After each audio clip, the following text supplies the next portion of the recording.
Okay, let's dive right into this explainer.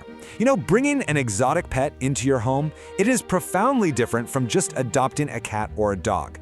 We are talking about a completely different set of stakes here. Preparation isn't just, grabbing a fuzzy bed and a water bowl from the pet store. It is quite literally a matter of life and death. Because for these unique creatures, our reptiles, amphibians, and arachnids, their environment is absolutely everything.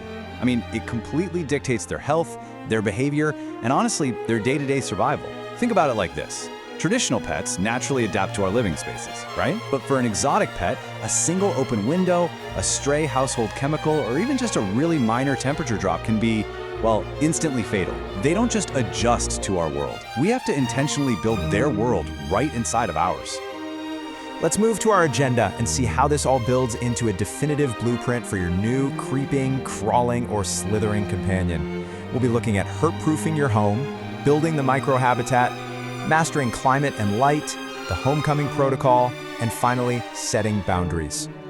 All right, starting with part 1, herp-proofing your home, eradicating environmental hazards.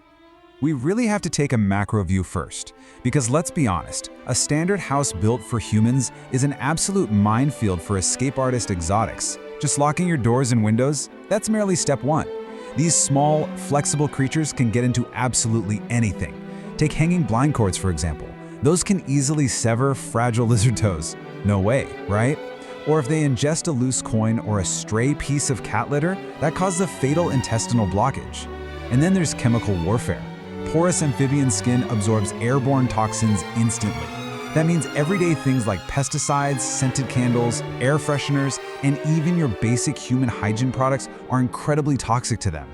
Which brings us to an absolute non-negotiable rule. Your exotics must stay entirely out of your kitchens and bathrooms, period.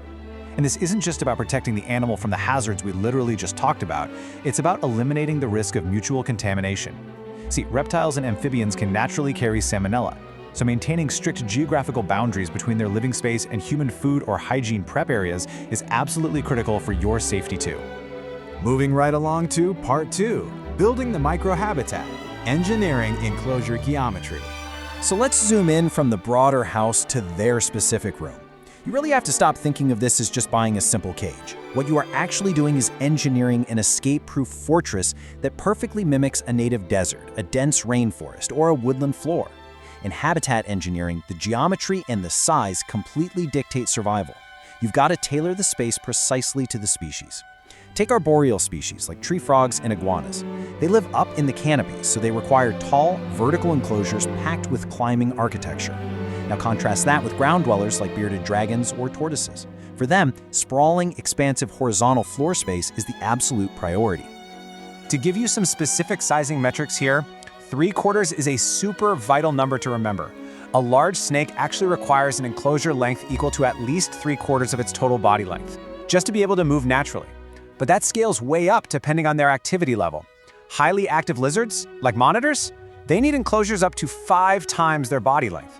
A bare, tiny tank is nothing but a stressful prison for these guys. You need actual space to create a thriving ecosystem. All right, on to part 3, mastering climate and light, the life support systems. Listen, these systems aren't just little comforts to make the animal feel cozy. They are literally what keeps the animal alive. Because we are dealing with cold-blooded biology, these animals possess an absolute reliance on external thermoregulation for their most basic bodily functions. So the crucial point here is understanding the temperature gradient. Every single enclosure must be set up with a distinct hot basking zone on one side and a cool retreat on the exact opposite side to prevent fatal overheating. They need to move back and forth to regulate their internal temperature.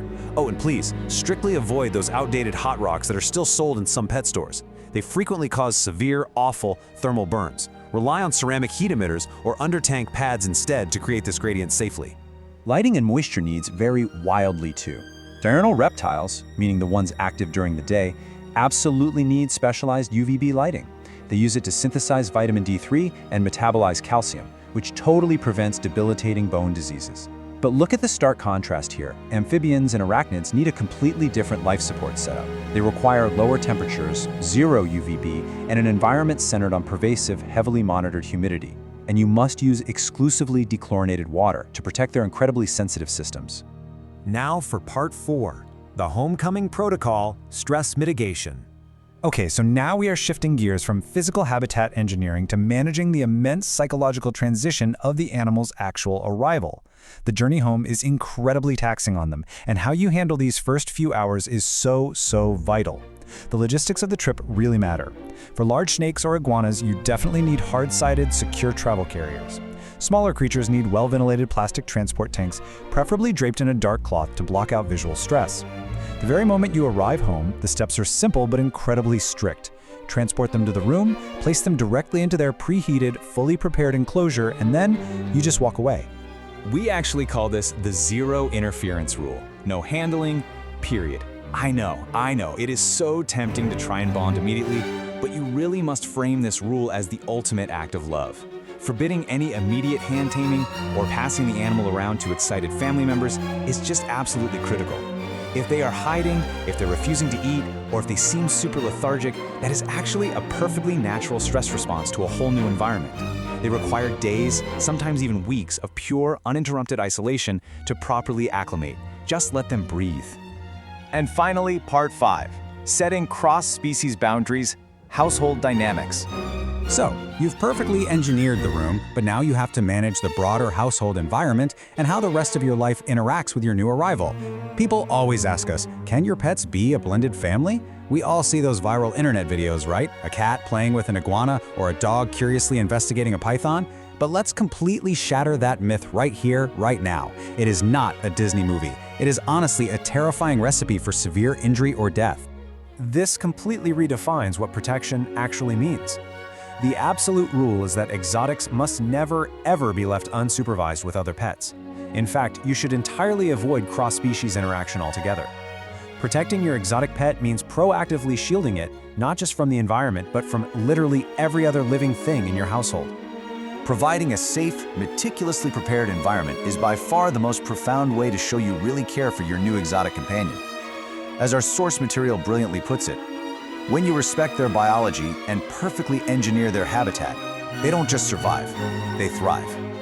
It's really all about figuring out exactly what kind of environment they specifically need, preparing that space long before they even come through the door, and then helping them adjust safely.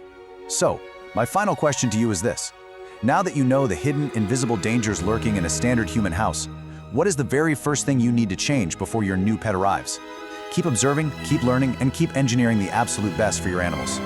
Thanks for joining me on this explainer.